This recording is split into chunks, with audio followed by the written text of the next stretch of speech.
Are you writing a book for the first time? And if you're not writing a book for the first time, then you're probably going, oh, I don't know if this is going to be applicable to me.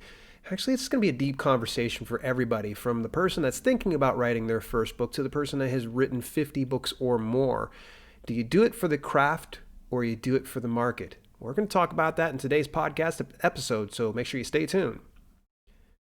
This is the Self-Publishing with Dale podcast, and I'm just tickled to death you took a little bit of time out your day. Episode 58. Oh, my Lord. We're creeping up on 100 episodes. Before you know it, we're going to be there. I want to just give a very quick shout out to our sponsors here of the podcast, winningwriters.com. The 6th annual North Street Book Prize competition runs every year between mid-February and the end of June. Writers can enter their books in any of the 6 categories and have a chance to win from the pot of over $12,500 in prizes. Probably wondering, just like I did, is it legit? Well, of course it is. The North Street Book Prize has BookBaby as co-sponsors, and they come recommended by the Alliance of Independent Authors. That's a pretty big deal to me. For more information about how you can get your book put into the North Street Book Prize competition, visit our sponsored link at winningwriters.com/Dale. Again, that's winningwriters.com/Dale. I wish I could enter my book into this competition. I'd send an email to my contact over at Winning Writers, and I wanted to give my Grumpy Gus books in there because that's one of the categories is children's picture books. And sadly, there's a conflict of interest. No, can I undo the sponsorship and see about entering? Well, I guess it's too little too late, so you do me a favor and you enter your book. And let me know how it goes. If you win, please let me know, and I will make sure to share it with my following as well. All right, so let's talk about it. Writing a book for the first time can be such a daunting task as it is. And so many times I think a lot of people get focused on some of the minutia of it, and they don't think about just writing the stinking book.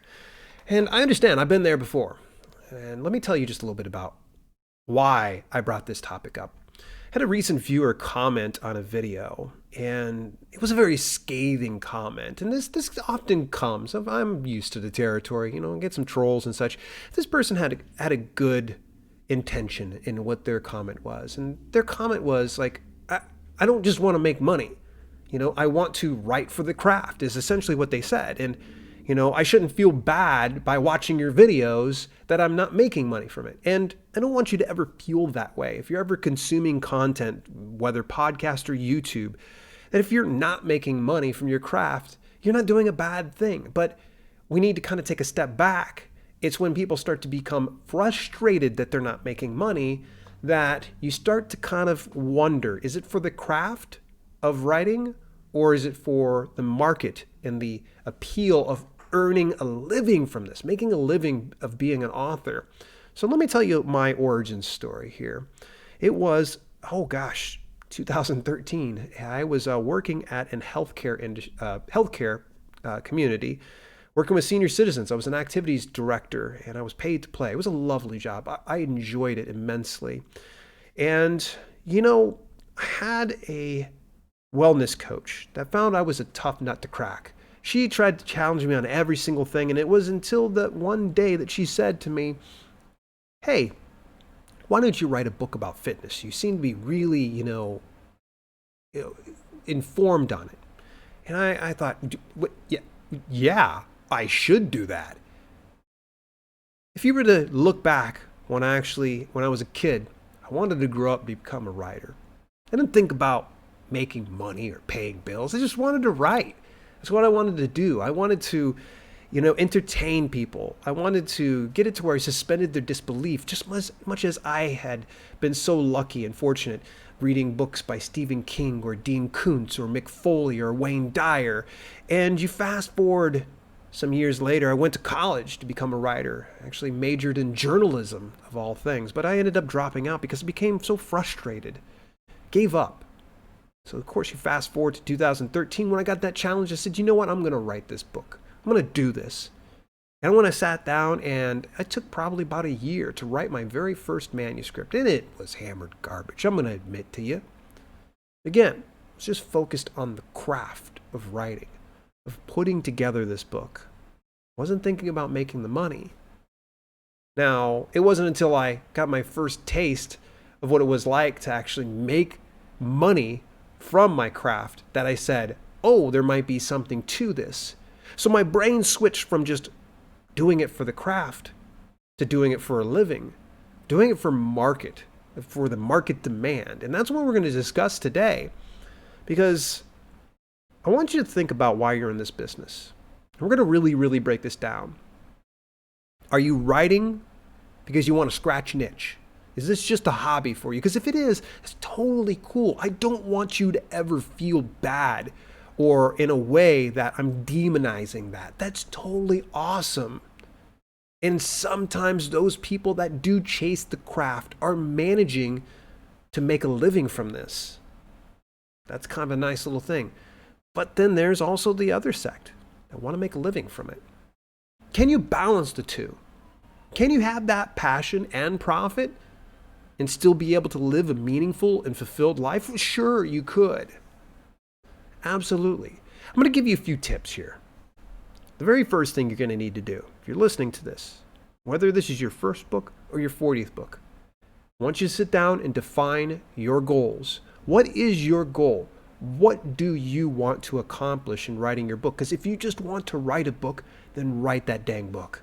It's totally okay. I 100% support you, and I applaud you if you complete that. Because if that's your goal, that's totally okay. But now if you're thinking to yourself, I need to earn $3,000 per month or $5,000 per month, this is when we have to take a step back, because this is a different type of a goal that's going to require a little bit more flexibility. We have to look at the craft of writing, but we also need to understand there's a market demand that we have to meet. You can't just simply put it together for the sake of craft if you want to pay the bills. Sure, there's unicorns in the business. There's some people that will go ahead, put pen to paper, and they sell thousands of copies right out the gate. But the vast majority of us need to understand that sometimes it's not just about you, it's about your reader. And so that's why you need to really understand that if you want to make a living at this, you've got to meet the market where they're at and then adjust your prose accordingly. So the next thing is, number 2, study the craft. Okay, you're like, wait a second, you just told me to go after the market. Yes, I still want you to go after the market if you want to make a living. But even if you're doing it as a hobby, one thing I would recommend is study the craft of writing. You need to get things like books by Stephen King. One's called On Writing. That's a great one. There's a number of ways you can study. You can get YouTube channels. Michael Laron's really good about studying the writing, the craft of writing. There's so many ones. Jenna Moressi's over on YouTube. Great. She talks about writing. Study the craft and perfect it. And one of the best ways to perfect it is practice daily. Write every single day. And you ready for this? Writers are readers. You got to read too. So continue to consume the content in which you write, so that way you can elevate your game and write in a way that it meets, again, the market demand if you're trying to make a living, or in some instances, so you're at least aware of how you need to frame your type of writing, what kind of tropes you need to include if it's fiction, or what type of walkthroughs you need to do if it's nonfiction. Next one is number 3, study the market. Now, if you happen to be doing it for the craft, you don't need to study the market, but might I recommend that you at least think about studying the market, because it will make you a better writer. You can start to study those that are inside your niche. How are they writing it? What type of book covers are they utilizing? How does their book blurb look? You're probably like, oh man, Dale, I don't know. Here's the cool thing. You don't need to worry about, selling out. You don't need to worry about doing too much extra work. All you're doing is studying the market, okay? Who is doing what inside your niche? And it'll make you a stronger writer in the long term. Next point is going to be study from the successful. Study from the people that actually blazed the trail before you did. Whatever your niche is, it could be werebear shapeshifter romance, or it could be prepper fiction, or it could be fitness. Study those that are successful because it's going to give you a better understanding of how you can refine the product that you're putting out. Again, you could be just doing this as a hobby and for the craft. But does it hurt to actually study the successful? No, not at all. Because you're just going to become a better writer by seeing those that have succeeded before you. Next one's going to be implementation. It's not enough that you define your goals, that you start to put out a roadmap for you to follow, to study the craft, study the market, and study the successful. You actually got to do the dang work. I know, crazy, right? I'm telling you something that's very obvious. You actually have to do it. You have to sit down and put out some work. You need to put in the time. You got to grind it out. You need to put the manuscript together, and you're going to have to put it out into the market. So implementation's where I see a lot of aspiring authors falling short. If you're writing a book for the first time, write it. Stop worrying about all the steps thereafter. Don't worry about, well, should I get a BookBub ad when it's all said and done? I heard this book cover designer's really good. Or, I think that if I rub my head and pat my belly and scratch my nose, that it's going to... No. Write the book. Write the book. I've got one last big tip as we start to wrap things up. This is a little bit shorter of a podcast today, and I totally understand, but it's a very real conversation we needed to have. Speaking of real conversations, I want to share a little bit of a goal for you that I have this year, and I want you to be involved in it too. It's my goal this year to positively impact the lives of authors in a massive way this year in 2020. I would like to positively impact over 100,000 authors. How can I do that? By simply sharing information like I'm doing here on this podcast, or like I do over on my YouTube channel called Self-Publishing with Dale. If you've not subscribed to that channel, please head on over to dalelinks.com/YouTube. The link is inside the show notes. You can go over there and subscribe to that channel. And that's one way for me to indicate that I'm reaching that massive amount of people, 100,000. Right now, we're just a little over 30,000 subscribers. If we can hit that 100,000 subscribers by year's end, it would just tickle me to death, because then I would know that we've reached that goal. Will you be involved in the goal? Because we're on our way to 100K, and I'd love for you to ride along with me. Again, head on over to dalelinks.com/YouTube to subscribe today. Final tip. So one last tip I'm going to tell everybody, regardless if you're writing your first book or your 50th book, don't chase the dollar. Never, ever chase the dollar. Now you're probably going, oh no, wait, I'm confused, Dale. What are you talking about? This is crazy. You just told me that I could do it for the craft, that I could do it for marketing. Oh, what do I do? What do I do? Don't chase after the dollar. I see far too often, and actually a former coaching student of mine, I just met up with him not too long ago, discovered he got back into old habits of chasing after the dollar. He was going and finding these quote unquote profitable niches. I said, well, what happened to your original one?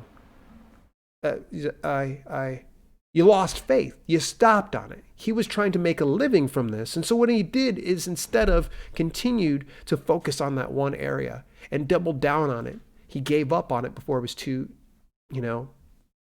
soon. Too soon for him to see results. So he just gave up and he went after that. So he kept chasing after the dollar. Don't chase the dollar, folks, because the dollar will always outrun you every single time. It doesn't have to be a passion versus profit. This was a very popular question I used to do for a lot of my interview guests on my YouTube channel. I'd wrap up the interview and I would always say, given the choice, would you choose between passion or profit? And I always enjoyed the answers I would get. Some people would say passion. Some people would say profit. I never forced them into an either or. I always just wanted to see how they respond. And the ones that said, well, you can have the mixture of both of those. Why not? Absolutely. But here's the thing. You need to temper your expectations with reality. You need to understand it's going to take some time to develop your author brand. If you want to make a living and earn money on this, you're not going to do it overnight. Are you okay with ramen noodles and frozen vegetables for the next year to 2 years or more? That's the case. You're going for passion. If you want more towards profit, might I recommend that you be just a little bit more flexible and willing to look at where the market demands are and try to meet them there. And that way you can kind of bootstrap your way to actually producing the content that you truly are 100% beyond a shadow of a doubt super passionate about. Great book to read, and I'm going to recommend this to you, and I didn't put this inside the show notes. It's a book by Chris Fox called Right to Market.